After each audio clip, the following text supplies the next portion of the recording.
Capital and revenue ഈ ഒരു heading കൊണ്ട് ഉദ്ദേശിക്കുന്നത് ക്യാപിറ്റൽ എക്സ്പെൻഡിച്ചർ, അതുപോലെ റവന്യൂ എക്സ്പെൻഡിച്ചർ, അതുപോലെ തന്നെ ക്യാപിറ്റൽ റെസീറ്റ്സ്, റവന്യൂ റെസീറ്റ്സ്, അതുപോലെ തന്നെ ക്യാപിറ്റൽ ലോസ്, റവന്യൂ ലോസ്. ഈ കാര്യങ്ങളൊക്കെ തമ്മിലുള്ള ഡിഫറൻസാണ് ഈ ഒരു ഹെഡിങ്ങിൻ്റെ അണ്ടറിൽ വരുന്നത്. അതിനു മുമ്പ് ഇൻട്രൊഡക്ഷൻ ആയിട്ട് പറയുകയാണെങ്കിൽ income tax is imposed on income and not on receipts. Income tax എപ്പോഴും ഇമ്പോസ് ചെയ്യുന്നത് ഇൻകത്തിൻ്റെ മുകളിലാണ്, അതായത് ഇൻകത്തിൻ്റെ മുകളിലാണ് ഇൻകം ടാക്സ് ചുമത്തുന്നത്, അല്ലാണ്ട് റെസീറ്റ്സിൻ്റെ മുകളിലല്ല. അതുപോലെ തന്നെ expenditure of revenue nature alone are deductible from the income to determine taxable income of an assessee. എക്സ്പെൻഡിച്ചറിൻ്റെ കേസിലാണെങ്കിൽ റവന്യൂ നേച്ചറുള്ള എക്സ്പെൻഡിച്ചറാണ് നമ്മൾ ഇൻകം കാണുന്ന സമയത്ത് ഡിഡക്റ്റ് ചെയ്യുക. അതായത് നമ്മളിപ്പോൾ ടാക്സ് കൊടുക്കണമെങ്കിൽ ഒരു ഇൻകം കണ്ടുപിടിക്കണം. ആ ഇൻകം കാണുന്ന സമയത്ത് നമ്മുടെ വരുമാനമാണ് കണ്ടുപിടിക്കുന്നത്. അപ്പോൾ വരുമാനം കാണുന്ന സമയത്ത് നമുക്ക് ഒരുപാട് ചിലവും ഉണ്ട് അല്ലേ, ആ ചിലവ് കൂടി കൺസിഡർ ചെയ്യണം. അപ്പോൾ ആ ചിലവ് കഴിച്ചിട്ടുള്ള ഇൻകത്തിന് മാത്രമേ നമ്മൾ എന്ത് കൊടുക്കേണ്ട ആവശ്യമുള്ളൂ, ടാക്സ് കൊടുക്കേണ്ട ആവശ്യമുള്ളൂ. അപ്പോൾ ആ ചിലവ് എന്ന് പറയുന്നത് ഡിഡക്റ്റ് ചെയ്യാനുള്ള ഒരു റൈറ്റ് നമുക്കുണ്ട്.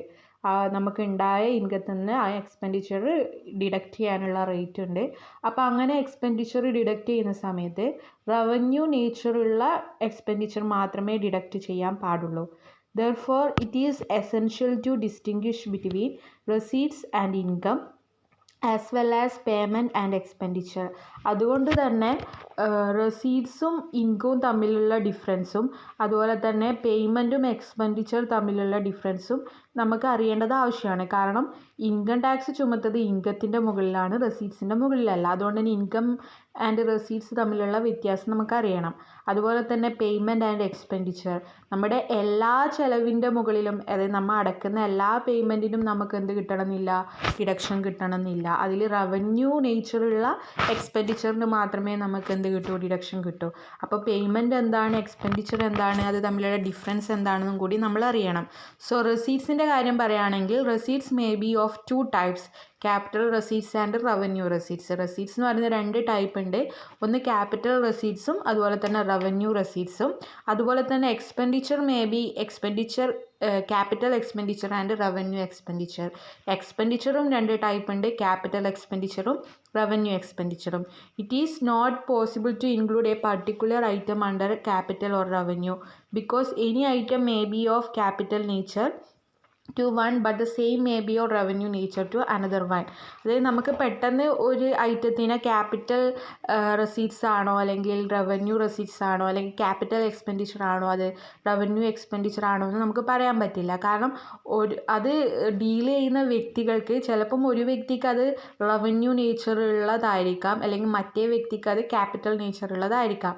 അപ്പോൾ അതുകൊണ്ട് തന്നെ നമുക്കത് പെട്ടെന്ന് തന്നെ പറയാൻ പറ്റില്ല. ഇപ്പോൾ എക്സാമ്പിളായി പറയുകയാണെങ്കിൽ നമ്മളൊരു കാറ് പർച്ചേസ് ചെയ്യാൻ നമ്മൾക്ക് ഒരുപാട് എക്സ്പെൻഡിച്ചർ ഉണ്ടാവുകയാണ്. നമ്മളെ സംബന്ധിച്ച് അത് ഒരു കാറ് പർച്ചേസ് ചെയ്യുന്നത്, ഇപ്പം ഞാനാണ് കാറ് പർച്ചേസ് ചെയ്യുന്നതെങ്കിൽ ആ കാറിന് വേണ്ടി ചിലവാക്കിയ പൈസ എന്നെ സംബന്ധിച്ചത് ക്യാപിറ്റൽ എക്സ്പെൻഡിച്ചറാണ്. പക്ഷെ ഒരു കാർ ഡീലറാണെങ്കിൽ, ഈ കാറ് വാങ്ങുകയും വിൽക്കുകയും ചെയ്യുന്ന ഒരാളാണെങ്കിൽ അയാളെ സംബന്ധിച്ചത് ഒരു കാറ് വാങ്ങുന്നത് വിൽക്കാൻ വേണ്ടിയിട്ടാണ്. അപ്പോൾ അയാളെ സംബന്ധിച്ച് അത് റവന്യൂ എക്സ്പെൻഡിച്ചറായി മാറും. അപ്പം ഓരോ ട്രാൻസാക്ഷൻ്റെ ആ ഒരു ഫീച്ചർ അനുസരിച്ചിരിക്കും അതിൻ്റെ ക്യാപിറ്റൽ നേച്ചറാണോ റവന്യൂ നേച്ചറാണോ എന്ന് തീരുമാനിക്കുന്നത്. ഇത്രയാണ് ഇൻട്രൊഡക്ഷൻ. അപ്പം നമ്മൾ പഠിക്കാൻ പോകുന്നത് എന്തിനു വേണ്ടിയിട്ടാണ് ഇത് പഠിക്കുന്നതെന്നാണ് ഇപ്പം പറഞ്ഞത്. അതായത് ഇൻകം ടാക്സിൽ എന്തിനാണ് ക്യാപിറ്റലും റവന്യൂവും തമ്മിൽ പഠിക്കുന്നത്, എന്തിനാണ് അതിൻ്റെ ഡിഫറൻസ് പഠിക്കുന്നത്, അതാണിപ്പോൾ പറഞ്ഞ ഇൻട്രൊഡക്ഷൻ. അതായത് ടാക്സ് ഒരിക്കലും ഈ റെസീറ്റ്സിൻ്റെ മുകളിൽ ഇമ്പോസ് ചെയ്യുന്നതല്ല, പകരം ഇൻകത്തിൻ്റെ മുകളിൽ ഇമ്പോസ് ചെയ്യുന്നതാണ്. അതുപോലെ റവന്യൂ നേച്ചറുള്ള എക്സ്പെൻഡിച്ചർ മാത്രമേ നമ്മൾ ഡിഡക്റ്റ് ചെയ്യേണ്ട ആവശ്യമുള്ളൂ. അതുകൊണ്ട് തന്നെ ക്യാപിറ്റൽ റെസീറ്റ്സും റവന്യൂ റെസീറ്റ്സും തമ്മിലുള്ള ഡിഫറൻസും അതുപോലെ ക്യാപിറ്റൽ എക്സ്പെൻഡിച്ചറും റവന്യൂ എക്സ്പെൻഡിച്ചർ തമ്മിലുള്ള ഡിഫറൻസും ഒക്കെ നമുക്ക് ഇൻകം ടാക്സിൽ പഠിക്കണം.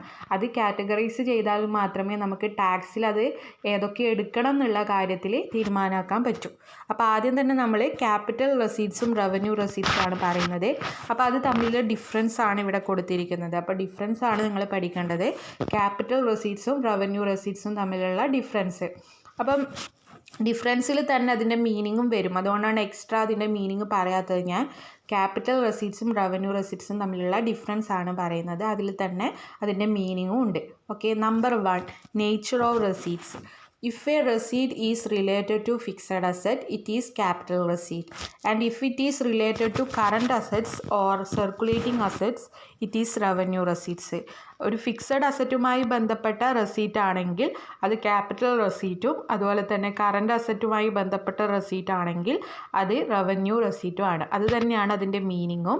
ഒരു ഫിക്സഡ് അസറ്റുമായി ബന്ധപ്പെട്ടുള്ള റെസീറ്റ് ആണെങ്കിൽ അത് ക്യാപിറ്റൽ റെസീറ്റും, അതുപോലെ തന്നെ കറണ്ട് അസറ്റുമായി ബന്ധപ്പെട്ടുള്ള റെസീറ്റ് ആണെങ്കിൽ അത് റവന്യൂ റെസീറ്റും ആണ്. ഇപ്പോൾ ഫിക്സഡ് അസറ്റ് പറഞ്ഞാൽ നിങ്ങൾക്ക് തന്നെ അറിയാം എന്തൊക്കെയാണ്. പ്ലാന്റ്, മെഷീനറി, വെഹിക്കിൾസ്, ബിൽഡിങ്സ്, ഇതൊക്കെയാണ് ഫിക്സഡ് അസറ്റ്. അപ്പം അതുമായി ബന്ധപ്പെട്ട് നമ്മൾ റിസീവ് ചെയ്യുന്ന എന്തെങ്കിലും ഒരു ഇൻകം ആണെങ്കിൽ അത് എന്ത് റെസീറ്റാണ്? ക്യാപിറ്റൽ റെസീറ്റാണ്. അതുപോലെ തന്നെ കറണ്ട് അസറ്റ്സ് പറയുന്നത് എന്തൊക്കെയാവാം? Like debtors, stock in trade, ഇതുമായി ബന്ധപ്പെട്ട എന്തെങ്കിലും ആണെങ്കിൽ അത് ആ ഒരു റെസീറ്റ് ആണെങ്കിൽ അതെന്താണ്? റവന്യൂ റെസീറ്റും ആണ്. അതാണ് ഒന്നാമത്തെ ഡിഫറൻസ്. അതിൻ്റെ മീനിങ്ങും അത് തന്നെയാണ്.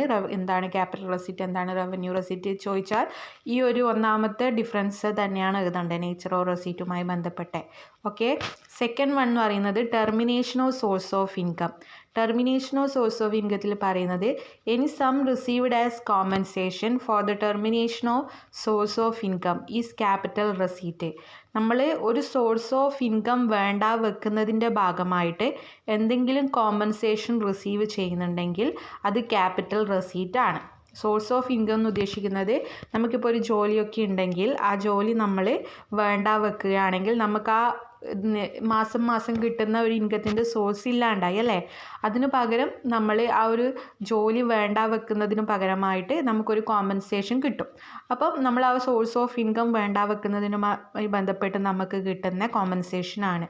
അങ്ങനെയുള്ള കോമ്പൻസേഷനെ നമുക്ക് ക്യാപിറ്റൽ റെസീറ്റ് എന്ന് വിളിക്കാം. സോ അങ്ങനെയുള്ള capital receipt provisions, act provisions പ്രകാരം ടാക്സബിൾ ആണ്. സോ ടാക്സബിൾ ആണോ നോട്ട് ടാക്സബിൾ ആണോ എന്ന് ഇപ്പോൾ പഠിക്കേണ്ട ആവശ്യമില്ല. ജസ്റ്റ് ഡിഫറൻസ് മാത്രം പഠിച്ചാൽ മതി. എക്സാമ്പിൾ ഇവിടെ തന്നെ കൊടുത്തിട്ടുണ്ട്. Compensation received by an employee from his employer on termination of the service is capital receipt but taxable. നമ്മൾ ഒരു എംപ്ലോയി ആണെങ്കിൽ ആ എംപ്ലോയി അയാളുടെ സർവീസ് ടെർമിനേറ്റ് ചെയ്യുന്നതിൻ്റെ ഭാഗമായിട്ട് എംപ്ലോയറുടെ കയ്യിൽ നിന്ന് എന്തെങ്കിലും ഒരു കോമ്പൻസേഷൻ വാങ്ങുന്നുണ്ടെങ്കിൽ അത് ക്യാപിറ്റൽ റെസീറ്റ് ആണ്. അതാണ് എക്സാമ്പിൾ. തേർഡ് വൺ എന്ന് പറയുന്നത് receipt in substitution of income. Any receipt in substitution of income is revenue receipt.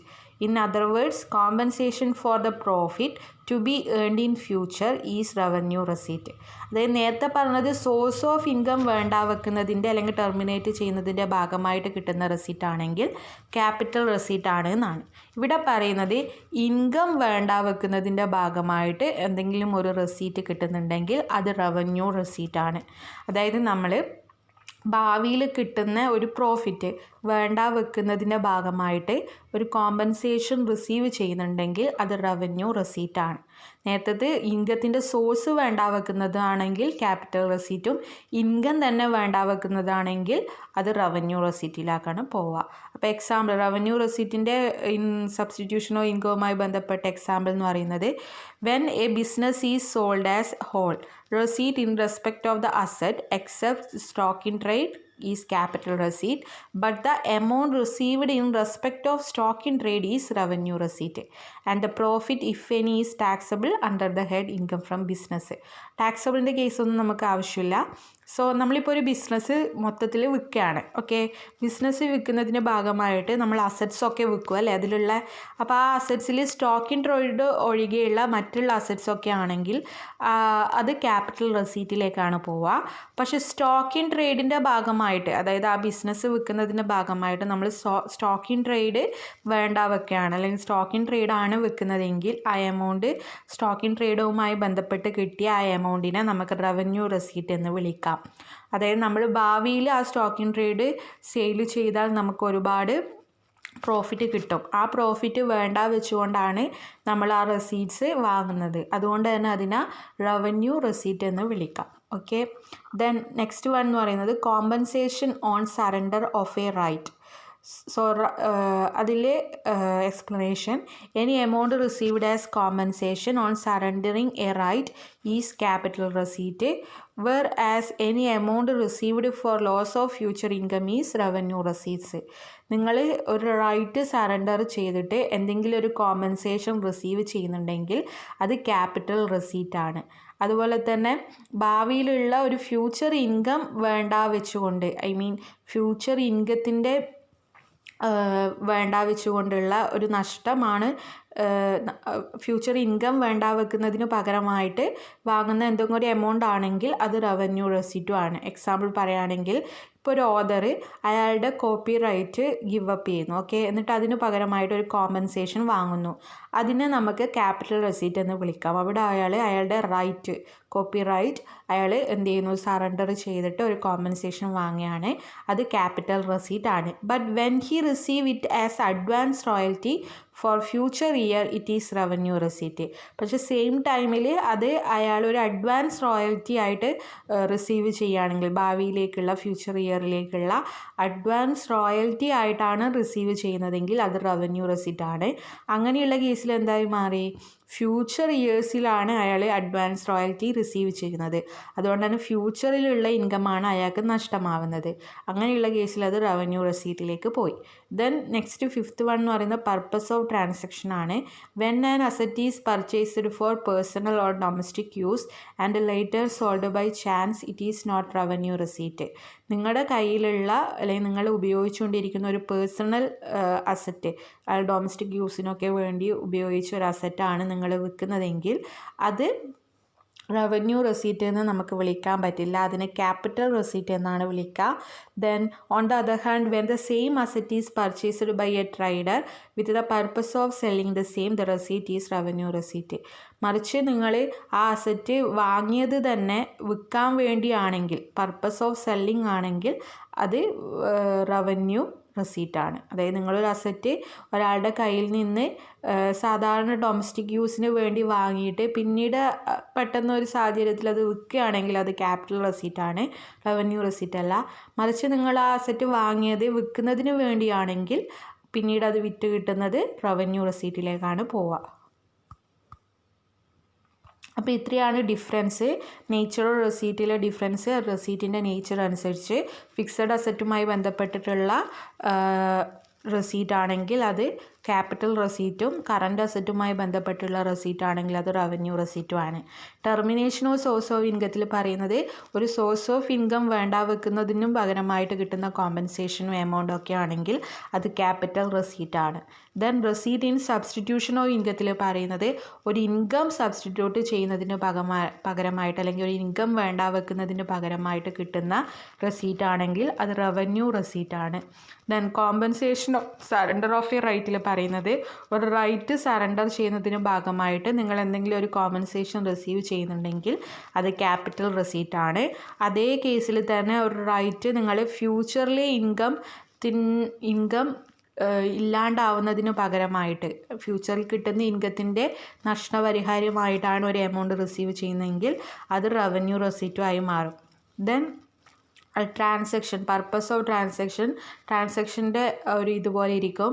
അതായത് നമ്മളിപ്പോൾ വാങ്ങിയ അസറ്റ് ഡൊമസ്റ്റിക് യൂസിന് ഉപയോഗിക്കാൻ വേണ്ടിയിട്ടാണെങ്കിൽ പെട്ടെന്ന് അതൊരു ആവശ്യത്തിന് വേണ്ടി നമുക്കത് വിൽക്കേണ്ടി വരികയാണെങ്കിൽ അത് ക്യാപിറ്റൽ റെസീറ്റും, അതുപോലെ തന്നെ നമ്മൾ വാങ്ങിയത് സെല്ലിംഗ് പർപ്പസിന് വെറും വിൽക്കാൻ വേണ്ടിയാണ് നമ്മൾ വാങ്ങിയതെങ്കിൽ അത് റവന്യൂ റെസീറ്റും ആണ്.